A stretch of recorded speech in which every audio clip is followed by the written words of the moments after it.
What's up mga idol? FIBA may inutos sa Gilas, pinapapunta na sa Paris. Pero bago mo sana ipagpatuloy ang panonood mo, ay huwag mong kalimutan na mag-subscribe bilang suporta sa aking YouTube channel. Maraming salamat idol.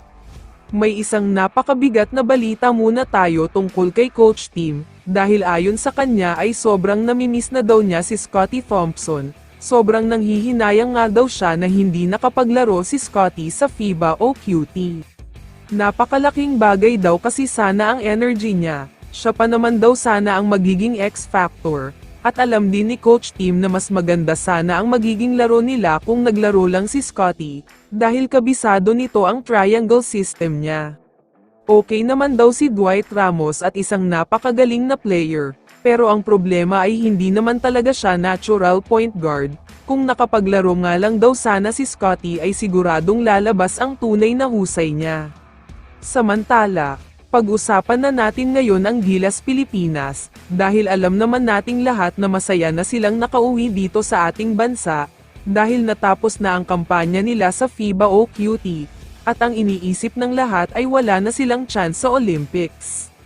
Pero may isang nakakagulat na balita ang inilabas ng iba't ibang mga source, at sinasabi nga nila na magkakaroon daw ng memorandum ang FIBA, at iuutos nila sa Gilas Pilipinas na pumunta na sa Paris, France para sa Olympics. Hindi tayo sigurado kung ito na nga ba ang sinasabing wildcard edition kung saan magiging participant ang Gilas, o ito yung kaso na tuluyan ng mae-eliminate ang Brazil dahil sa disqualification.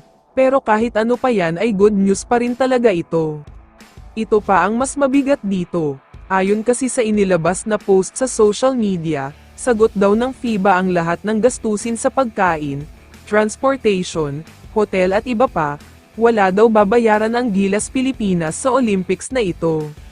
Kung ako ang tatanungin, grabe talagang opportunity ito para sa ating national team, dahil makakaharap lang naman nila ang pinakamagaling sa buong mundo. Never pa tayong nakakuha ng gold medal sa larangan ng basketball kaya chance na talaga ito. Kung hindi ako nagkakamali, sa lahat ng sports sa Olympics ay isang beses pa lang nakakapag-uwi ng gintong medalya ang Pilipinas, kaya pwedeng dagdagan yan ng Gilas lalo na kung matatalo nila ang best of the best. Wala naman imposible sa larangan ng basketball. Sabi nga sa kasabihan ay bilog ang bola, kaya kahit ang pinakamalakas na team ay natatalo pa rin, kaya siguradong sobrang paghahandaan ng Gilas Pilipinas ang magiging kampanya nila sa Olympics. Kaya naman kung ikaw ang tatanungin idol, ano ang masasabi mo sa balitang ito?